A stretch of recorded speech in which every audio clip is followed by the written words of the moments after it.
നമസ്കാരം. അൽബനി ഫിസിയോയുടെ അടുത്തൊരു എപ്പിസോഡിലേക്ക് ഏവർക്കും സ്വാഗതം. ഇതുവരെ എന്നെ സപ്പോർട്ട് ചെയ്ത എല്ലാവർക്കും നന്ദി രേഖപ്പെടുത്തിക്കൊള്ളുന്നു. ഇതുവരെ നമ്മുടെ ചാനൽ സബ്സ്ക്രൈബ് ചെയ്യാത്ത ആരെല്ലാം ഉണ്ടെങ്കിൽ സബ്സ്ക്രൈബ് ചെയ്യുക. സബ്സ്ക്രൈബ് ചെയ്യുന്ന കൂട്ടത്തിൽ തന്നെ വലതുവശത്ത് കാണുന്ന ബെൽ ബട്ടണിൽ പ്രസ് ചെയ്ത് കഴിഞ്ഞാലേ നമ്മുടെ പുതിയ പുതിയ അപ്ഡേഷൻസ് നിങ്ങൾക്ക് ലഭിക്കുകയുള്ളൂ. പിന്നെ സംശയങ്ങൾ ചോദിക്കുന്നവരോട് മാക്സിമം ഞാൻ ഫോൺ അറ്റൻഡ് ചെയ്യാറുണ്ട്. സംശയം എനിക്കറിയാവുന്ന രീതിയിൽ നിവാരണം ചെയ്ത് കൊടുക്കാറുണ്ട്. പിന്നെ ഇതൊന്നും സാധിച്ചില്ലെങ്കിൽ നിങ്ങൾ ദയവായി ഒന്ന് ടെക്സ്റ്റ് ചെയ്താലും മതി, അതിന് റിപ്ലൈ തരുന്നതായിരിക്കും. ഇന്ന് നമ്മൾ എടുത്തിരിക്കുന്ന സബ്ജക്റ്റ് എന്ന് പറഞ്ഞാൽ ടെൻഷൻ റിലീവ് ചെയ്യാൻ വേണ്ടിയുള്ള ഒരു എക്സസൈസാണ്. ഇപ്പോൾ നമുക്കറിയാം, നമ്മുടെ ഈ കാലഘട്ടത്തിൽ നമുക്ക് ടെൻഷൻ എല്ലാത്തിനും ആൻസൈറ്റി എന്ന് പറഞ്ഞാൽ വളരെ കൂടുതലാണ്. അപ്പോൾ ഈ ആൻസൈറ്റി ഉള്ളപ്പോൾ പല ലക്ഷണങ്ങളും നമ്മുടെ ശരീരം തന്നെ നമ്മളെ കാണിക്കാറുണ്ട്. ആൻസൈറ്റി ഉള്ളപ്പോൾ നമുക്ക് മനസ്സിലൊരു ആൻസൈറ്റി ഉണ്ട്. ഇപ്പം കുട്ടികളാണെങ്കിൽ പരീക്ഷയ്ക്ക് കയറുമ്പോൾ തന്നെ നമുക്ക് പെട്ടെന്നൊരു പരീക്ഷ എന്തായിരിക്കും ഇനിയും നമ്മൾ നേരിടാൻ പോകുന്നത്, അല്ലെങ്കിൽ എന്തായിരിക്കും ക്വസ്റ്റ്യൻ വരുന്നത്, പഠിച്ചിട്ട് പോകുന്ന കുട്ടികൾക്കാണെങ്കിലും ടെൻഷൻ ഉണ്ടാകും. അതുകൊണ്ട് നമ്മളാണതൊരു ഇൻ്റർവ്യൂവിന് പോകുമ്പോഴോ അല്ലെങ്കിൽ നമ്മളൊരു പുതിയ മേഖലകളിലേക്ക് പോകുമ്പോഴോ ഒക്കെ തന്നെ പല സാഹചര്യങ്ങളും നമുക്ക് ടെൻഷന് നമുക്ക് അനുഭവപ്പെടാറുണ്ട്. ടെൻഷൻ നമുക്ക് മാനിഫെസ്റ്റ് ചെയ്യുമെന്ന് പറഞ്ഞു കഴിഞ്ഞാൽ ചിലർക്ക് പെട്ടെന്ന് എന്ന് പറഞ്ഞാൽ ഒരു ചുമയ്ക്കാൻ തോന്നും. ചിലർക്കൊരു ശ്വാസത്തിൻ്റെ സാധാരണ ഫിസിയോളജിക്കൽ ചേഞ്ചസ് എന്ന് പറഞ്ഞാൽ റെസ്പിറേറ്ററി റേറ്റ് കൂടും. നമ്മുടെ സാധാരണ റെസ്പിറേഷൻ്റെ റേറ്റ് വളരെ കൂടും. നമ്മുടെ BP റേസ് ആവും. അങ്ങനെയുള്ള കാര്യങ്ങളൊക്കെയാണ് സാധാരണ. ഇത് മാനിഫെസ്റ്റ് ചെയ്യുമെന്ന് പറഞ്ഞാൽ ചിലർക്ക് ചുമയ്ക്കാൻ തോന്നും. ചിലർക്കാണെങ്കിൽ പെട്ടെന്ന് ടോയ്ലറ്റിൽ പോകാൻ തോന്നും. അങ്ങനെയുള്ള ആളുകളുണ്ട് ഈ ടെൻഷൻ വരുമ്പോൾ തന്നെ. അതും പല ആളുകളിലും പല രീതിയിലാണ് അതിൻ്റെ ഒരു പുറത്തേക്ക് പ്രകടിപ്പിക്കുന്നത്. ഇപ്പോൾ ടെൻഷൻ വരുമ്പോൾ നമ്മൾ സാധാരണ രീതിയിൽ ചെയ്യേണ്ട ഒരു എക്സസൈസ് നമുക്ക് എവിടെ വെച്ച് വേണമെങ്കിലും ചെയ്യാമെന്നാണ്. ഒന്നുമില്ല, ഇതൊരു ബ്രീത്തിങ് എക്സസൈസാണ്. ഈ breathing exercise diaphragmatic breathing exercise എന്നാണ് ഇതിന് പറയുന്നത്. ഇത് നമ്മൾ സാധാരണ രീതിയിൽ COPD, അതായത് ക്രോണിക് ഒബ്സ്ട്രക്റ്റീവ് പൾമണറി ഡിസീസ് പോലുള്ള കണ്ടീഷൻസിനും ലങ്സിനെ അഫക്റ്റ് ചെയ്യുന്ന പല കണ്ടീഷൻസിനും നമ്മൾ ഒരു വ്യായാമ മുറയായിട്ട് ചെയ്യുന്ന ഒരു എക്സസൈസാണ്. അല്ലാതെ ഇത് നമുക്ക് സാധാരണ രീതിയിൽ ടെൻഷൻ കുറയ്ക്കാൻ വേണ്ടി നമുക്ക് ഉപയോഗിക്കാൻ പറ്റും.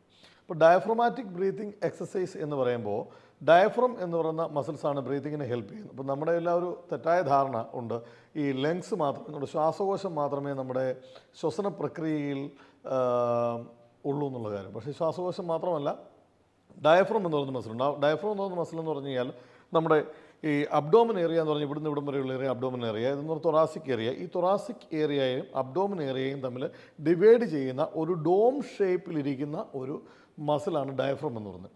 ഈ ഡയഫ്രത്തിൻ്റെ പരാലിസിസ് പല ന്യൂറോളജിക്കൽ കണ്ടീഷനിൽ സംഭവിക്കുമ്പോൾ തന്നെ, ഡയഫ്രത്തിന് അല്ലെങ്കിൽ സ്ട്രെങ്ത് കുറയുമ്പോൾ തന്നെ, ഡയഫ്രത്തിന് പരാലിസിസ് സംഭവിച്ചു കഴിഞ്ഞാൽ റെസ്പിറേറ്ററി പരാലിസിസ് വരും.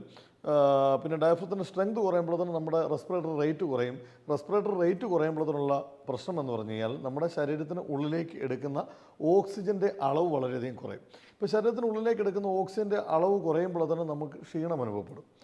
മനസ്സിലാകുന്നുണ്ട്. അപ്പോൾ അതാണ് നമ്മൾ ഈ ശ്വാസോച്ഛ്വാസം നടക്കുമ്പോൾ എന്താണ് സംഭവിക്കുക. ശ്വാസോച്ഛ്വാസം നടക്കുമ്പോൾ നമ്മൾ ഓക്സിജൻ എടുക്കുമ്പോൾ ഈ ഓക്സിജൻ ബ്ലഡിലേക്ക് എന്ന് നമ്മുടെ ബാക്കിയുള്ള പ്രക്രിയകളെല്ലാം കൂടെ നടക്കുകയാണ്. അപ്പോൾ നമ്മൾ ഈ ഡയഫ്രത്തിന് എന്തെങ്കിലും പ്രശ്നം സംഭവിച്ചു കഴിഞ്ഞാൽ, ഡയഫ്രത്തിനല്ല ലങ്സിനും എന്തെങ്കിലും ഒരു ചെറിയ പത്തോളജി ഉണ്ടെങ്കിൽ ഈ റെസ്പിറേറ്ററി റേറ്റ് ഒക്കെ കുറയാനുള്ള സാധ്യതയുണ്ട്. ഇത് യാതൊരുവിധ കുഴപ്പവുമില്ലാത്ത ആളുകൾക്ക് ടെൻഷൻ റിലീസ് ചെയ്യാൻ വേണ്ടി നമ്മൾ എങ്ങനെയാണ് ഈ എക്സസൈസ് ചെയ്യുന്നുള്ള കാര്യമാണ് നമ്മളിന്ന് പറയാൻ പോകുന്നത്. ഓക്കെ, അപ്പോൾ ഇത് വളരെ സിമ്പിളായിട്ടുള്ളൊരു എക്സസൈസാണ്. നമ്മൾ ശ്വാസോച്ഛ്വാസം നടത്തുമ്പോഴത്തേന് ഒരു അപ്പ് ആൻഡ് ഡൗൺ മൂവ്മെൻറ്റ് നമുക്ക് ലങ്സിൽ ഫീൽ ചെയ്യും. പക്ഷേ ഈ ഒരു എക്സസൈസിൽ, ഡയഫ്രമാറ്റിക് ബ്രീത്തിങ് എക്സസൈസിൽ, അതായത് നമ്മുടെ ബെല്ലി, അതായത് നമ്മുടെ അബ്ഡോമനാണ് നമുക്ക് മൂവ് ചെയ്യേണ്ടത് മുമ്പിലോട്ട്. ഫോർ എക്സാമ്പിൾ നിങ്ങൾക്ക് കാണാൻ സാധിക്കുന്നുണ്ടെന്ന് ഞാൻ വിചാരിക്കുന്നു. ഫോർ എക്സാമ്പിൾ നമ്മൾ ഒരു കൈ ഇവിടെ പ്ലേസ് ചെയ്യുക, ഒരു കൈ നമ്മുടെ ചെസ്റ്റിൽ പ്ലേസ് ചെയ്യുക. ഈ ചെസ്റ്റിൽ പ്ലേസ് ചെയ്യുന്ന കൈ എന്ന് പറഞ്ഞു കഴിഞ്ഞാൽ എന്തിനാണെന്ന് വെച്ച് കഴിഞ്ഞാൽ ചെസ്റ്റിന് മൂവ്മെൻറ്റ് നടക്കാതിരിക്കാൻ വേണ്ടി, അതായത് ചെസ്റ്റിന് മൂവ്മെൻറ്റ് നമുക്ക് നടക്കുന്നില്ല എന്ന് നമുക്ക് ഉറപ്പ് വരുത്താൻ വേണ്ടിയാണ് നമ്മൾ ശരിക്കും ഈ കൈ ഇവിടെ വെക്കേണ്ടത്. എന്നിട്ട് നമ്മൾ ചെയ്യേണ്ട കാര്യം എന്ന് പറഞ്ഞു കഴിഞ്ഞാൽ, നമ്മൾ ബ്രീത്തിങ് ചെയ്തേ കണ്ടോ, എൻ്റെ ബെല്ലി പൊങ്ങി വന്നിട്ടുണ്ട്, പക്ഷേ എൻ്റെ ചെസ്റ്റ് അനങ്ങുന്നില്ല. ദെൻ നമ്മൾ ബ്രീത്ത് ഔട്ട് ചെയ്യുക. മനസ്സിലാവുന്നുണ്ടോ? മൂക്കിൽ കൂടി ശ്വാസം എടുത്ത് വായിൽ കൂടി വിടുക. ആ രണ്ട് സമയങ്ങളിലും നമ്മുടെ ഈ ഒരു കൈ, അതായത് വലത് കൈ വേണമെന്ന് ഇടത് കൈമാരാണ് തിരിച്ചു വെച്ചാലും കുഴപ്പമൊന്നുമില്ല. ഞാൻ പറഞ്ഞു വയറിൻ്റെ മുകളിലിരിക്കുന്ന കൈ, അത് നമ്മുടെ ബെല്ലിയുടെ മുകളിലിരിക്കുന്ന കൈ നേരെ മുകളിലേക്ക് വരണം. ക്ലിയറായിട്ട് കാണിക്കാം. എൻ്റെ ബെല്ലി ഇപ്പോൾ ഉയർന്നിട്ടുണ്ട്. ശ്വാസം വിടുമ്പോഴത്തേന് ബെല്ലിതാകുന്നു. പക്ഷേ ഇവിടെ നമ്മൾ ഈ കൈ വെച്ചിരിക്കുന്നതിന് പ്രത്യേകിച്ച് പ്രയോജനമൊന്നുമില്ല. പക്ഷേ നമുക്കൊന്ന് മനസ്സിലാക്കാൻ വേണ്ടി മാത്രം. അതായത് ഇപ്പം ഡയഫ്രമാറ്റിക് ബ്രീത്തിങ് എക്സസൈസ് അറിയാവുന്നവരാണെങ്കിൽ അവർക്കും എന്തിനാണ് ഈ കൈ ഇവിടെ വെച്ചിരിക്കുന്നത്. ഈ കൈ വെച്ചിരിക്കുന്നതിന് യാതൊരു പ്രയോജനമില്ല. നമുക്കൊന്ന് മനസ്സിലാക്കാൻ വേണ്ടി. അതായത് ചെസ്റ്റിൻ്റെ മൂവ്മെൻറ്റ് നടക്കുന്നില്ല, വയറിൻ്റെ മൂവ്മെൻറ്റ് മാത്രമേ നടക്കുന്നുള്ളൂ നമുക്ക് തന്നെ ബോധ്യപ്പെടാൻ വേണ്ടിയാണ് നമ്മളിവിടെ വെച്ചിരിക്കുന്നത്. ഇപ്പം നമ്മളിപ്പം ഒരു ആൾക്കൂട്ടത്തിനിടയ്ക്കോ അല്ലെങ്കിൽ ഒരു ഇൻ്റർവ്യൂ അറ്റൻഡ് ചെയ്യാൻ മുമ്പിലോ ഒക്കെ ഇരിക്കുകയാണെങ്കിൽ നിങ്ങൾ ഈ കൈ എടുത്ത് നെഞ്ചത്ത് വെക്കണമെന്ന് നിർബന്ധമൊന്നുമില്ല. നമ്മുടെ എന്താ പറഞ്ഞാൽ വെറുതെ ഇരിക്കുമ്പോൾ നമുക്ക് വളരെ റിലാക്സ്ഡ് ആയിട്ട് നമുക്ക് ചെയ്യാൻ പറ്റും. നമ്മുടെ ഒരു കൈ വയറിലിരുന്ന് കഴിഞ്ഞാൽ ആർക്കും ഒന്നും തോന്നുമില്ല. അപ്പോൾ അതൊക്കെ നമ്മൾ ബ്രീത്തിങ് ചെയ്യുക, ബ്രീത്ത് ഔട്ട് ചെയ്യുക. ഇതൊരു സിമ്പിൾ ടെക്നിക്കാണ്.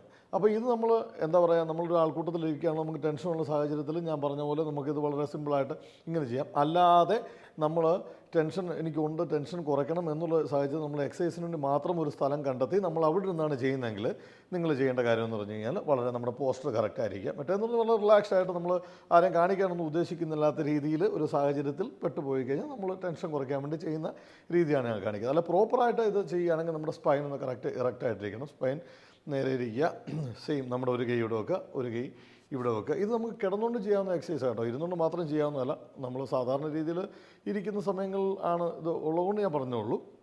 ഇനിമേ നമ്മുടെ അല്ലാത്ത സമയത്താണെങ്കിൽ നമ്മുടെ ഒരു കൈ ഇവിടെ വെക്കുക, ഒരു കൈ ഇവിടെ വെക്കുക, ബ്രീത്തിങ് ചെയ്യുക, ബ്രീത്ത് ഔട്ട് ചെയ്യുക. ഇതിൻ്റെ ഒരു അഡ്വാൻസ്ഡ് മെത്തേഡ് അല്ലെങ്കിൽ എന്താ പറയുക, അഡ്വാൻസ്ഡ് മെത്തേഡല്ല, ഇതിൻ്റെ ഒരു പ്രോഗ്രഷൻ. ഓരോ എക്സസൈസിനും ഒരു ബേസിക്സും ഉണ്ട്, അതിൻ്റെ പ്രോഗ്രഷൻ മെത്തേഡും ഉണ്ട്. പിന്നെ പ്രോഗ്രഷൻ മെത്തേഡായിട്ട് നമുക്ക് വേണമെങ്കിൽ ഇതിൻ്റെ എന്ന് പറഞ്ഞാൽ റെസിസ്റ്റൻസ് നമുക്ക് കൊടുക്കാം. ഓക്കെ, നമ്മുടെ വലത് കൈയിൽ ഇപ്പോൾ അബ്ഡോമിൻ്റെ മുകളിലിരിക്കുന്ന കൈയെ നമ്മൾ റെസിസ്റ്റൻസ് താഴോട്ട് കൊടുക്കുക. ഈ റെസിസ്റ്റൻസിനെ ഓവർകം ചെയ്യുക. റെസിസ്റ്റൻസ് എന്ന് പറഞ്ഞാൽ ഒന്നുമില്ല, പ്രഷർ താഴോട്ട് കൊടുക്കുക.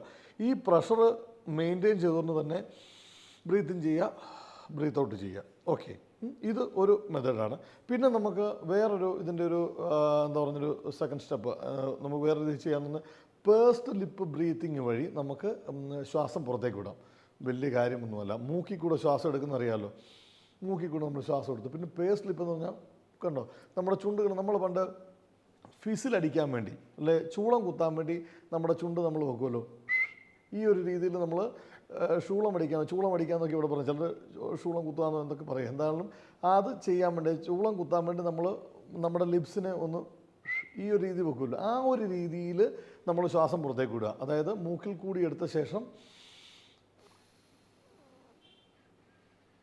അപ്പം നമ്മുടെ നാക്കും ഒരു ആ ഒരു ചൂളം അടിക്കേണ്ട രീതിയിലേക്ക് സെറ്റ് ചെയ്ത്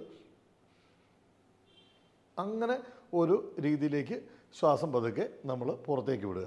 മനസ്സിലാവുന്നുണ്ടോ? അപ്പോൾ ഈ ഒരു എക്സസൈസ് എന്ന് പറഞ്ഞാൽ വളരെ സിമ്പിൾ എക്സസൈസ്. നമുക്ക് യാതൊരു കുഴപ്പം COPD പോലുള്ള കണ്ടീഷൻസ് ഇല്ലാത്ത നോർമലായിട്ടുള്ള ആൾക്കാർക്കും നമുക്ക് ചെയ്യുന്നതിൻ്റെ കാര്യം എന്ന് പറഞ്ഞാൽ നമ്മുടെ ഒരു റെസ്പിറേറ്ററി കപ്പാസിറ്റി നമുക്ക് കൂടുതൽ കിട്ടും. എന്ന് പറഞ്ഞു കഴിഞ്ഞാൽ നമുക്ക് ശരിക്ക് ക്ഷീണം വരുമ്പോഴത്തേനൊക്കെ നമ്മൾ ഇങ്ങനെ ചെയ്യുമല്ലോ. അപ്പോൾ ക്ഷീണം വരുമ്പോൾ നമ്മളങ്ങനെ നമ്മുടെ കൂടുതൽ ഓക്സിജൻ നമ്മളറിയാതെ തന്നെ നമുക്ക് ബോഡിക്ക് ആവശ്യമുള്ളത് കൊണ്ട് നമ്മുടെ കൂടുതലായിട്ടുള്ള ഓക്സിജൻ നമ്മൾ ഇൻടേക്ക് ചെയ്യുന്നതാണ്. അപ്പോൾ നമുക്ക് ശരിക്കും ഒരു ഫ്രഷായിട്ടിരിക്കണേ. പണ്ടത്തെ കാലത്തൊക്കെ എന്ന് പറഞ്ഞു കഴിഞ്ഞാൽ ആളുകൾ ആൽമരത്തിൻ്റെ ചൂട്ടിൽ പോയിരിക്കുക, അല്ലെങ്കിൽ ആൽമരത്തിന് പ്രദക്ഷിണം വെച്ച ശേഷം മാത്രം ക്ഷേത്രത്തിനുള്ളിലേക്ക് കയറുക, ഇങ്ങനെയുള്ള പഴമക്കാരുടെ ഒരു രീതികളുണ്ട്. അപ്പോൾ എന്ന് പറഞ്ഞാൽ ഓക്സിജൻ കൂടുതൽ എമിറ്റ് ചെയ്യുന്ന വൃക്ഷമാണ് ഇപ്പോൾ ആല്. ഇപ്പം ഞാനത് ജസ്റ്റ് പറഞ്ഞ ആലിന് വലം വെക്കാനല്ല. ഇപ്പോൾ നമുക്ക് ഏറ്റവും കൂടുതൽ ഓക്സിജൻ, ഇപ്പോൾ ചെടികളാണല്ലോ നമ്മുടെ വീടിൻ്റെ പരിസര പ്രദേശം അല്ല വീടിൻ്റെ സൈഡോട് ചേർന്ന് നമ്മൾ ചെടികൾ വെക്കുന്നതിൻ്റെ ഉദ്ദേശം ഇത് തന്നെയാണ്. കാരണം എന്ന് പറഞ്ഞാൽ ഓക്സിജൻ കൂടുതൽ നമുക്ക് എമിറ്റ് ചെയ്യും. ഇപ്പോൾ ഓക്സിജൻ പ്ലാന്റ്സ് എന്നൊക്കെ പറഞ്ഞാൽ നമ്മുടെ വീടിനകത്ത് വെക്കുന്ന പ്ലാന്റൊക്കെ ഉണ്ട്. ഇതൊക്കെ സെയിം, നമുക്ക് ഓക്സിജൻ കൂടുതൽ ഉള്ളിലേക്ക് ചെല്ലുക എന്നുള്ളതാണ് ഇതിൻ്റെ ഒരു പരമമായ ഉദ്ദേശം എന്ന് പറയുന്നത്. അപ്പോൾ ഇത് നമ്മൾ ഡയഫ്രം എന്ന് പറയുന്ന മസിൽസിനെ നമ്മൾ ഒരു റെസിസ്റ്റൻസ് കൊടുത്ത് അതിനെ, അപ്പോൾ റെസിസ്റ്റൻസ് കൊടുത്ത് എക്സസൈസ് ചെയ്യുമ്പം സെയിം നമ്മൾ ഈ ജിമ്മിലൊക്കെ ചെയ്യുന്ന എക്സസൈസ് പോലെ തന്നെ ഒരു ഡംബൽ എടുക്കുന്നതിൻ്റെ സെയിം പ്രത്യേകതയാണ് കിട്ടുന്നത്. ഇവിടെ നമുക്ക് ഡംബൽസ് ഒന്നും വെച്ച് ചെയ്യാൻ പറ്റില്ല. അതുകൊണ്ട് നമ്മൾ കൈകൊണ്ട് റെസിസ്റ്റൻസ് കൊടുത്ത് ആ റെസിസ്റ്റൻസിനെ ഓവർകം ചെയ്ത് നമ്മൾ ബ്രീത്ത് ഇൻ ചെയ്യുക, ബ്രീത്ത് ഔട്ട് ചെയ്യുമ്പോൾ ഡെഫിനറ്റ്ലി നമ്മുടെ ആ മസിൽ സ്ട്രെങ്ത് ആവും. ഇത് രണ്ട് ഗുണങ്ങളാണ്. ഫിസിയോളജിക്കലായിട്ട് നമുക്ക് വളരെ പ്രയോജനമുണ്ട്, അല്ലാതെ ടെൻഷൻ റിലീസ് ചെയ്യാനും ഈ ഒരു എക്സസൈസ് വളരെ പ്രയോജനപ്പെടും. നിങ്ങൾക്ക് പ്രയോജനപ്പെടട്ടെ എന്ന് ആഗ്രഹിച്ചുകൊണ്ട് നമ്മുടെ ഇന്നത്തെ വീഡിയോ അവസാനിപ്പിക്കുന്നു. നമസ്കാരം.